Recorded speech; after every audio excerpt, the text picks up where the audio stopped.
The reason I brought this cup up here, it's not because I have that much of a dedication to Starbucks coffee, but this might be relevant for anyone in this room that likes Starbucks.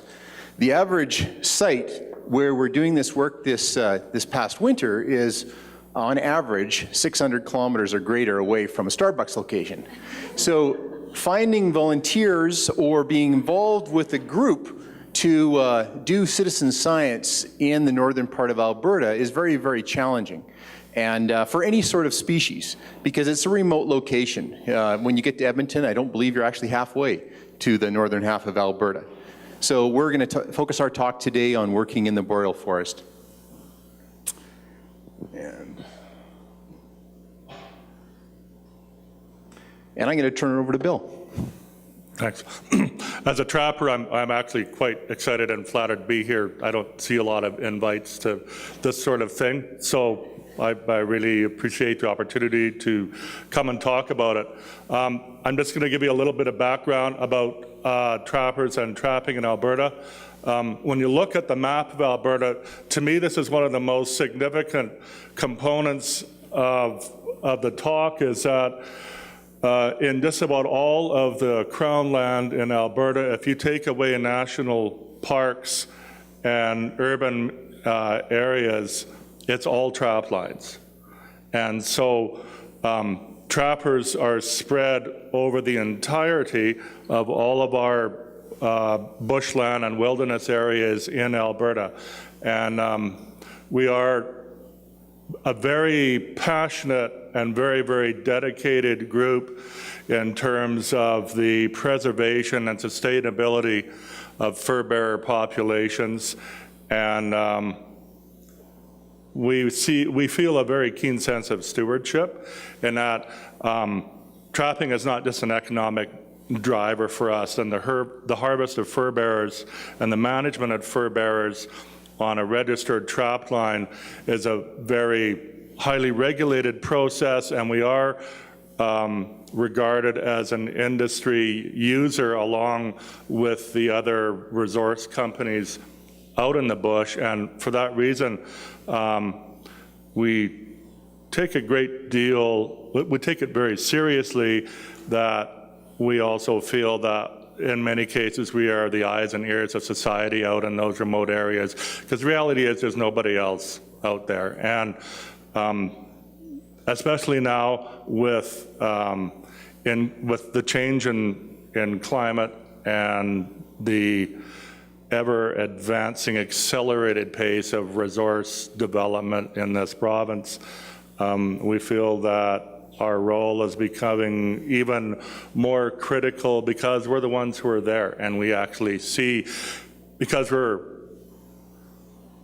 we spend a lifetime on our trap lines, and so the changes are very, very apparent to us. The changes in the behavior of the animals, the change in the ecosystem, and so we see our role as even more critical than it has been in the past.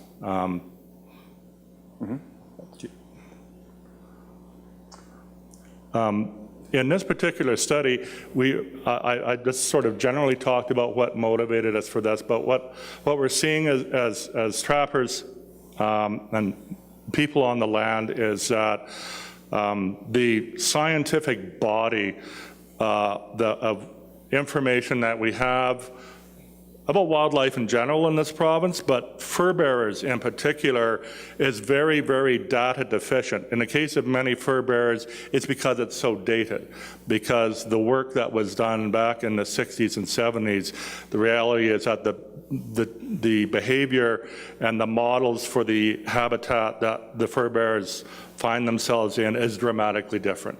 And in the case of wolverines, they are the most data deficient species we have. There's actually, the body of research on wolverines, period, is very, very small. And most of the work that has been done in the mountains and alpine areas in the States and southeastern BC.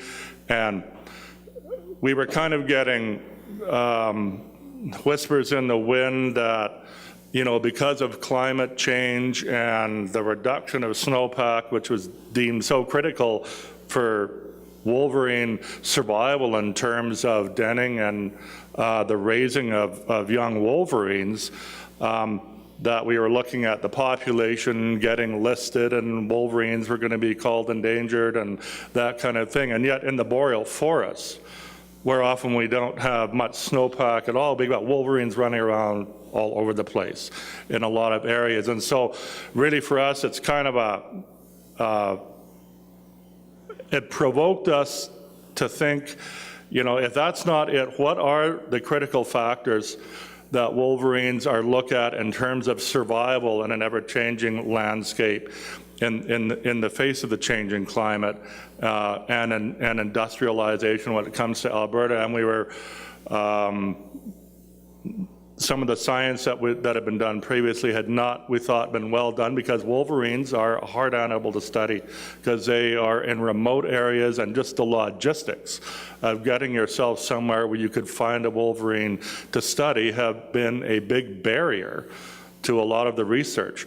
So that's why we approached the Alberta Conservation Association as trappers, saying, look, we need a scientific body with integrity and skill and capability to undertake a study like this in partnership with us as trappers, because we want to be part of the process and facilitate you getting the best research possible on wolverines.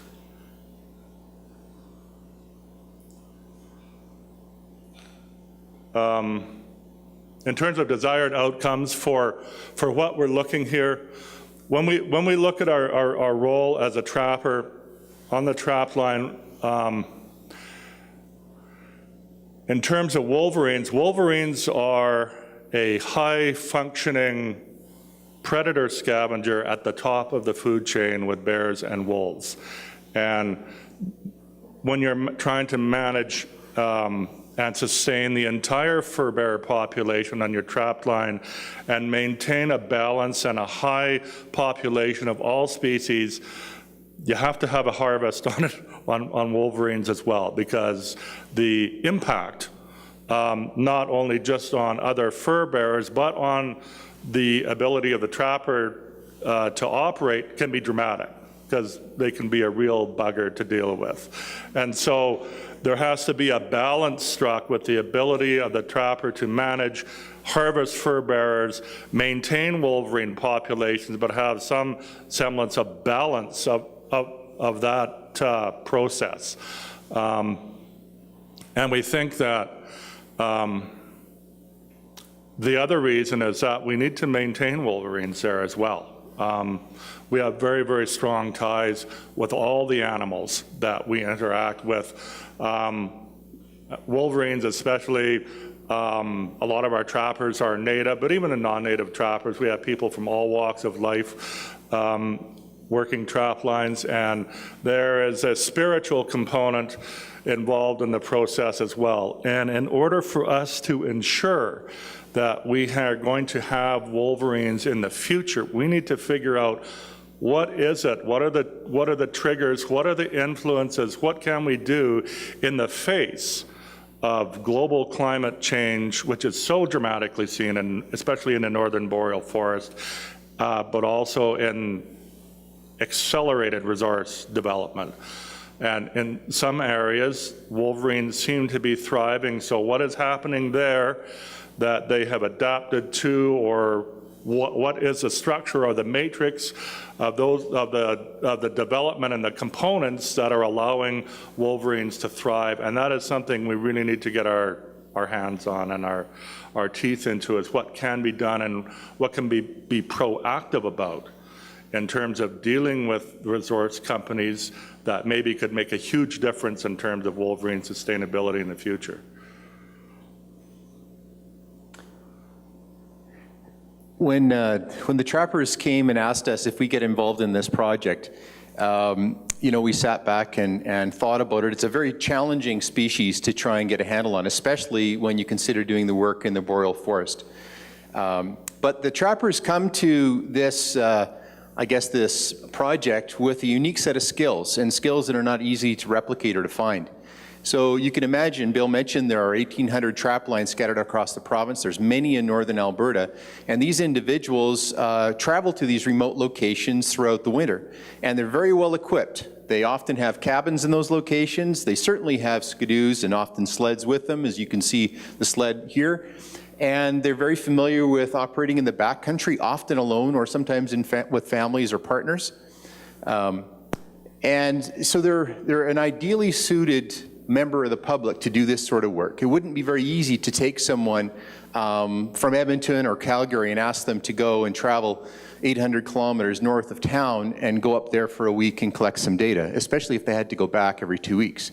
It would be impractical and extremely expensive. But since trappers are actually going to these locations anyway, it's a very, I guess, synergistic opportunity to work together with trappers to collect these data. The other thing that trappers bring to the table is they're very experienced, and on average, the trappers that have been involved in a survey that we've put together and collected, there's over 30 years of experience with the average trapper that in Alberta. So that's a skill set that comes with that, from identifying, where, for example, what tracks are out there on the landscape, and also the patterns that might be occurring with fur bearers and other species, and the change in the landscape itself, understanding how industry might be impacting it. It's a very, very rich form of traditional knowledge. And many times these trap lines are passed down from generation to generation, so it doesn't just happen with the generation that's before us today. The other thing I thought I'd mention is that trappers are everybody. They could be anyone in this room. They're university professors, they're business people, they're biologists, they're tradespeople. They come from all walks of life. So they're just like you and me, and they take a passion with the, I guess, with the place that they're in and the activity that they're experiencing. So it's a very unique, I think, opportunity that came before us. And I'm going to talk very briefly today about the data. I'm not going to focus on that so much, but essentially we looked at 3 different forms of information, and 2 of them are casting back. One was a traditional knowledge survey. I'm going to use the little pointer on this slide over on my left. We also looked at some harvest data to try and better understand what had happened with wolverine distribution in populations in the past. And then in terms of casting forward, prospective data, we're looking at occupancy of wolverines and how occupancy is potentially impacted by forms of disturbance, human disturbance, and we'll also look at a snowpack hypothesis. So one of the challenges with working with, say, non-specialists in a field that are very, very diverse and they don't come into the office, for example, we've got trappers that are spread across Alberta, is when you're dealing with a very challenging protocol, it can be tough to get the controls down. And what I'm going to describe here is a fairly complicated protocol taken from a long-standing wolverine biologist, Audrey Magoon from Alaska. And essentially what we're trying to do is collect camera data, so a chest shot of the animal, and we're also trying to collect a hair sample. And we're going to use those data to try and better understand the occupancy of the species. And to do that, we essentially have to have a place where this wolverine is actually standing up on this platform that you can see over here. It's something that the trappers set up. And then we have a camera over on a tree which is about 4 meters away, and it takes a shot of their chest, just like this. And this wolverine in this picture is actually trying to reach up and grab this bait, which is strung across with a cable, which goes between the 2 trees. So this setup takes about, Bill, what would you say, 45 minutes maybe to set up, something like that? Depending on conditions, yeah. Yeah. Sometimes it takes a lot longer than that. Yeah, it's not trivial, and even setting up the camera, anyone who's used camera traps before, you know that takes some skill to do.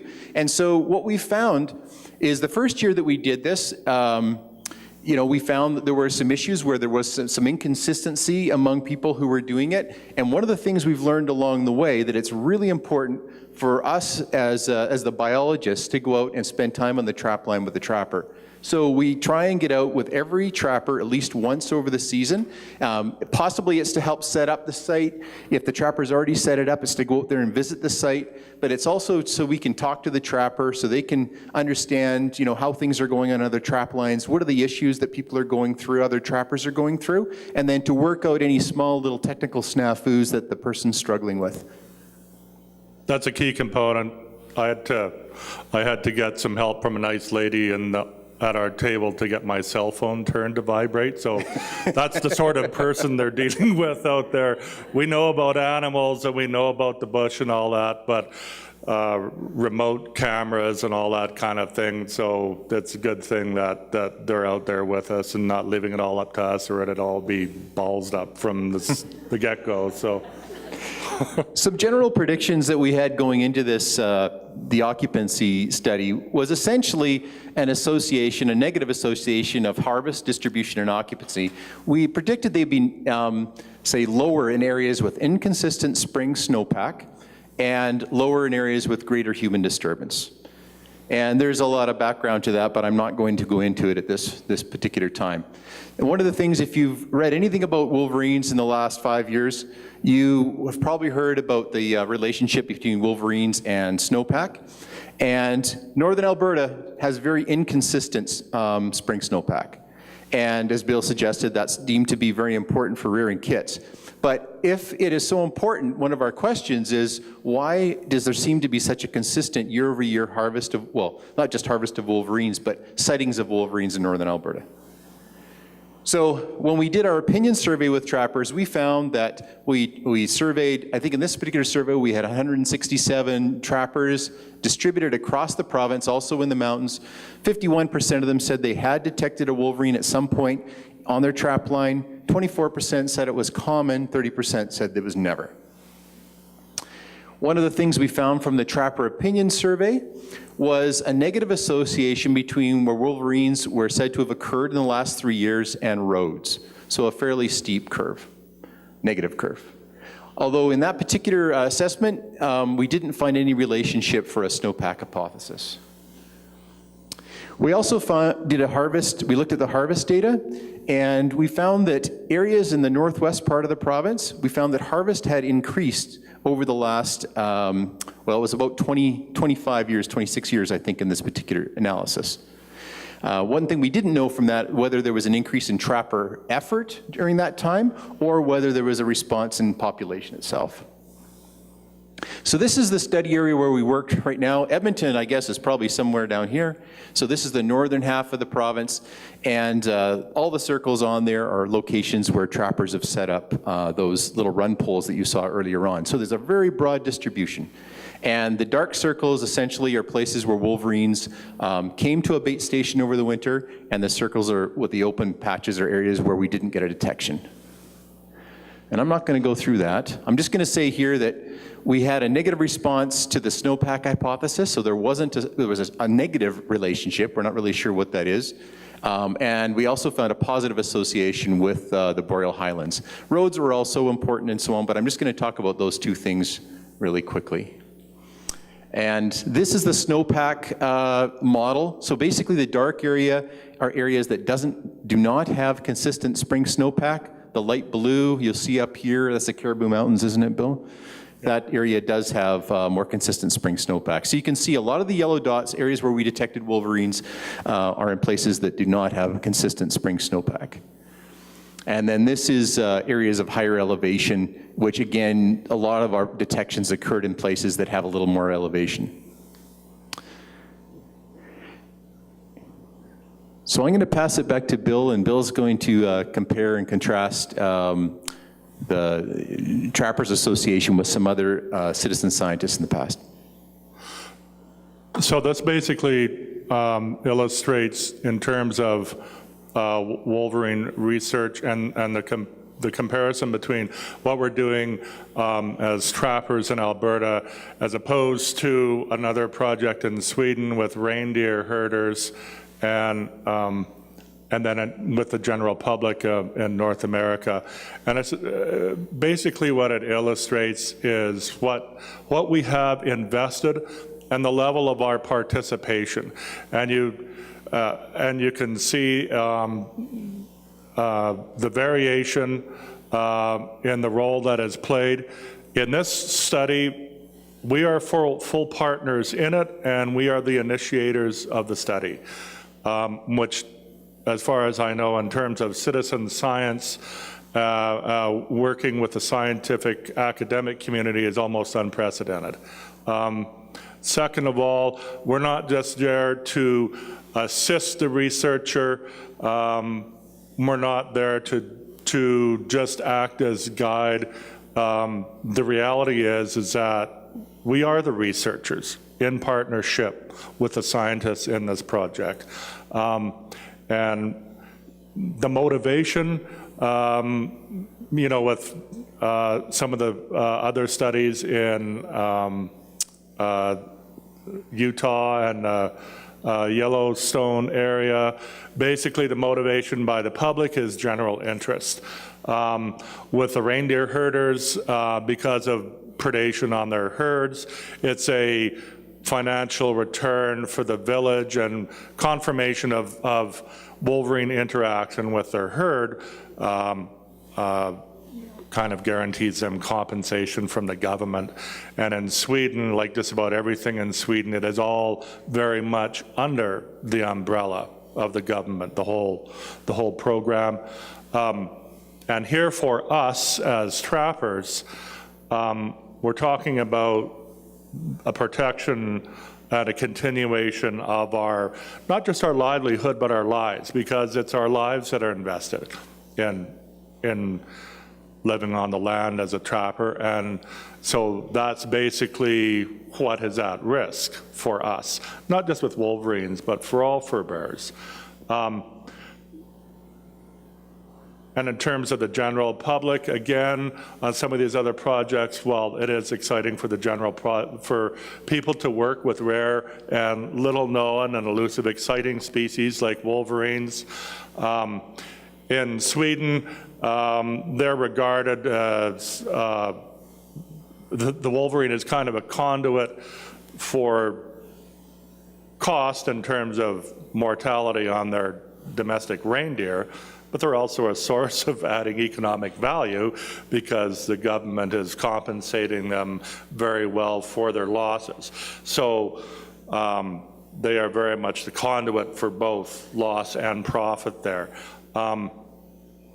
For us as trappers, yes, there is some economic value in that we need to continue to manage wolverines ethically and responsibly, but there is also a significant dollar value attached to wolverines. They just love to run around and eat what trappers catch and break into trappers' cabins and basically render it uninhabitable when you arrive at a hard day's work at 45 below and you find your stove 100 meters from the cabin and your food supplies chewed over. And wolverines, as a grand finale, they just like to sort of spray everything with a fine mist of urine to show their final contempt. And so,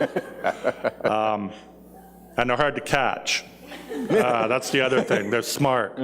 For trappers, we need to still have the ability to manage and deal and harvest wolverines. And finally, with the general population, there's kind of there might be a general concern for wolverines, but people aren't going to spend a lot of time out of their day thinking about how the wolverines are doing. With the wolverine program in Sweden,